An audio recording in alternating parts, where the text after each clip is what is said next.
Oh my God, it's Saturday again. દિવસો તો ઉડે છે. મારું વેકેશન બી હવે જલ્દી પૂરું થશે. So now today being a Saturday, it's the day of Hanuman દાદા. ફરી ચોપાઈ લેવાની અને જસ્સી ધ ગ્રેટ એને આપણે પૂછવાનું છે કે એનો શું મતલબ થાય છે.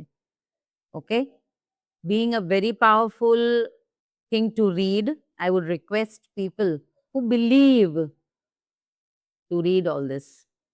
Okay, તો ચાલો, યાદ તો મને હજી નથી. I am sorry. So I am going to read it. Okay Jassi, હું વાંચું છું.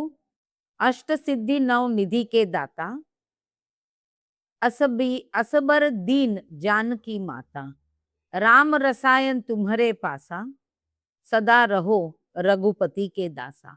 કેટલું મને યાદ રહેશે મને ખબર નથી, બટ વ્યુઅર્સ ટ્રાય કરજો. યંગ જેન્ઝી ને તો 100% આ બધું યાદ રહેશે જ. Okay, so Jasmina, now it's your turn. પટારો ખોલી અને અમને પ્લીઝ સમજાવી દે કે આ ચોપાઈનો શું મતલબ થયો. રાઈટ છે?